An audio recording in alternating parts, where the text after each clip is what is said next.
I just want to elaborate on the use of term nuclear weapons or any other kinds of weapons of mass destruction as used in the Outer Space Treaty. So here my interpretation is not all types of nuclear weapons are prohibited in outer space. Only those nuclear weapons which are weapons of mass destruction are prohibited. You see, there are various rules of interpretation which are relevant in this context. And one of the rules is nociter associis. It's a rule for statutory interpretation, but according to experts in the field of interpretation of treaties, it is also applicable to international conventions, where the two terms which are used in conjunction with each other, they take color from each other. That is one thing. So here the term used is nuclear weapons or any other kinds of weapons of mass destruction. That means there is a presumption that nuclear weapons are essentially weapons of mass destruction. Yes. Another rule is if a term is used in a treaty, then it shall bear the meaning which existed at the time when the treaty was adopted. And in 1967, the only category of nuclear weapons was weapons of mass destruction. Okay, now why I am insisting on this and clarifying is, the reason is that there are some plans to develop nuclear powered laser weapons for deployment in outer space. And these will not be weapons of mass destruction. So the question is whether these weapons are prohibited or these are permitted. Because if we accept the interpretation that I believe would be appropriate, that only those nuclear weapons which are weapons of mass destruction are prohibited in outer space. So if you develop a non-mass destruction nuclear weapon for targeting an individual satellite or a ballistic missile or an object on the surface of the earth, and if it is not a weapon of mass destruction, it is not prohibited. The reason is that there are serious plans to develop nuclear powered laser beam weapons. Okay, so this is what I wanted to clarify about the partial de-weaponization of outer space. Actually, I had asked you, you have explained this was very relevant as to what is the present current status. Plans. Yes. Current plans, yes. Let me talk about current military activities in outer space broadly, and then I will come to weaponization. Now, as you know very well, military satellites for military purposes are used by a large number of states. Satellite reconnaissance has become very common. And regarding satellite reconnaissance, what we can simply say, collection of information about military preparedness, military activities of an adversary, and so on. So the question was, in the initial days of space exploration, whether this is espionage, whether this is prohibited by international law. And a long time back, I wrote an article on espionage in international law. And at that time, I highlighted the fact that if you collect information about your adversary without entering into the territory or territorial airspace of the adversary, you are not violating any international law. To give you an example, if you collect information from international airspace about an adversary without going into the airspace of the adversary, then you are not violating international law. Yes. If you enter into the airspace to collect information,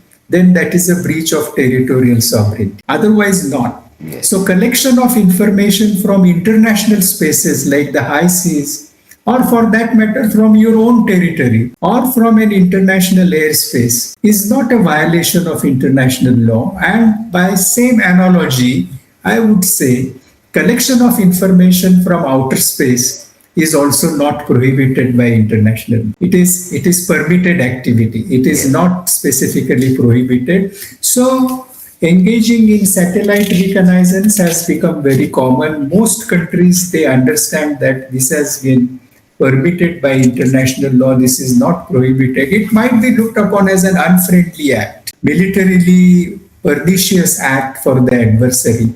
But you can't help. If you have the technology, you can go there and collect information. Then military communication satellites. These have become very common. As you know, Okay. military communication is so crucial in times of armed conflict. And without such a communication, it is impossible to prosecute a war or armed conflict or conduct hostilities. And military communication satellites have become very crucial. At the same time, military navigation satellites, early warning satellites, data collecting satellites, geodetic satellites, even weather forecasting. For accuracy of a weapon, missiles, you need to have weather forecasting. So that also is a military type of activity. So after giving you a little bit of background of military satellites and other related applications, let me come to the space web. This the question that you specifically asked. Actually, there were some projects which were launched in 1960s and 70s by Soviet Union and United States to explore the possibility of developing certain weapons for application in outer space. But in 1983, there was a major development in the United States. At that time, Ronald Reagan was the president of United States, and he made a speech on precisely on 23rd March 1983. It was a long speech, but the sum and substance can be summarized in one brief paragraph. Let me read that paragraph.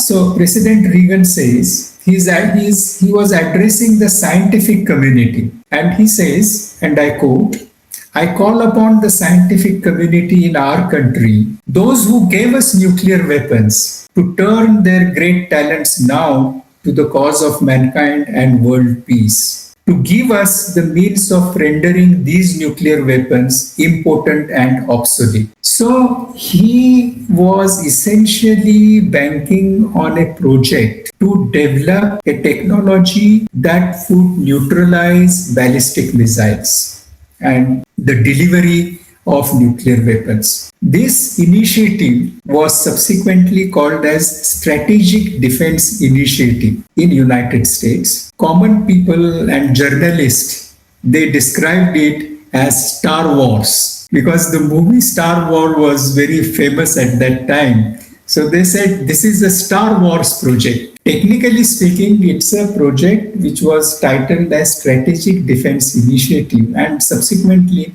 an organization was created called as Strategic Defense Initiative Organization.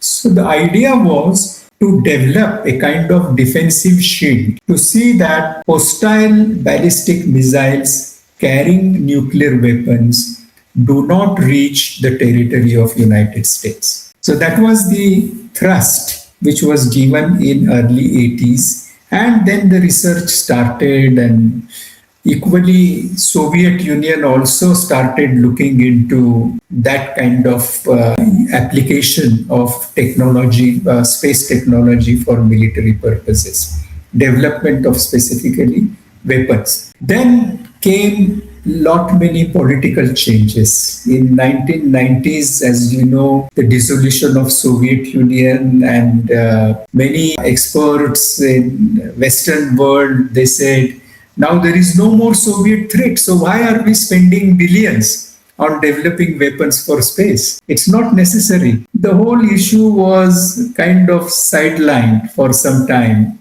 But then, with the emergence of Russia and more recently China and other space powers, the Western countries said, oh, no, no, no, we cannot just neglect it. We need to revive the whole idea, and we need to put specific efforts in exploring the possibility of developing weapons for outer space. Now, there are 2 or 3 types of weapons or applications of weapons which are being foreseen by countries which are engaged in serious research and development. And in some cases, some weapons have been tested as well. I'll come to that. So, first of all, the idea is to develop capacity to neutralize adversary satellites, which are operational satellites in outer space, functional satellites. Because See, in many countries, they depend on satellites for military purposes, as we have seen, whether it is reconnaissance, military communication. So, if you neutralize an adversary's vital satellite for military applications, you gain lot of advantage thereby. And therefore, one focus was on developing weapons that would neutralize satellites. Another focus was to see how to neutralize ballistic missiles which are approaching your territory in the event of an armed conflict. And we have seen during recent conflict, United States, Iran, Israel, a number of missiles were fired at Israel and many were neutralized. What the Israel is called as the Iron Dome. They say it's like a dome protecting the territory of Israel. The second application is for ballistic missile defense. And the third is from space, neutralizing or attacking targets on the surface of the earth. That also is possible in today's context. From space. From space, objects on the surface of the earth. So these are the three main applications. And let me give you some examples of the weapons which are being, I cannot go into the details of each and every weapon, but there are weapons which I have categorized into different types. First are the kinetic energy weapons, which these weapons cause a forceful impact on a target by a solid or explosive substance, and that is directed at the target released from a launching device. So these are the kinetic energy weapons. And one example I would like to give you of this weapon, which has been tested by 4 countries, of course, United States, Russia, China, and India. We have tested kinetic energy weapon, what is called as a direct ascent anti-satellite weapon. It's a direct ascent means it is launched from the ground station and its target is a satellite in outer space. And these countries, as I mentioned, have tested these types of weapons. To give you precisely some details about the test, China tested in 2007, then United States tested in 2008, Russia has tested in 2010 many times, and India carried out the test in 2019, which was known as Mission Shakti, an object which was developed by DRDO, the Defense Research and Development Organization of India, and it has successfully been tested. Now, these tests... So these are at various stages of trial. Well, the capacity has been developed, and if necessary, these can be used. The thing is, these tests which have been conducted so far, they have targeted a defunct satellite belonging to the particular country, their own satellite. Because they are on the drawing board. Yes. At various stages. Not on the drawing board, actually tested in outer space. In outer space. Yeah, because sometimes satellites, they have their own life cycle. Yes. They become defunct after several years. And they are not necessarily brought back because that is quite expensive. They are just left there to decay. Yes. This takes me to another question of causing space debris, but I'll come to that later. We'll come to that. But when you conduct a test, you can conduct it only against your own satellite, not against adversaries, because that would trigger an armed conflict. Yes, yes. So the tests have been conducted against the own satellites. Okay. So this is regarding the kinetic energy weapons. Then there are satellites which are being developed called as killer satellites or killer hunter satellites. Yes. And their mission is, they are like what I can say is the kamikaze style suicide missions. And the satellite, which is developed to neutralize another satellite, it explodes in the vicinity of the target and neutralizes the target. So that is another type of, it can be called as a kinetic energy weapon, specialized kinetic energy weapon. But that is also being developed, and tests have been conducted of such satellites.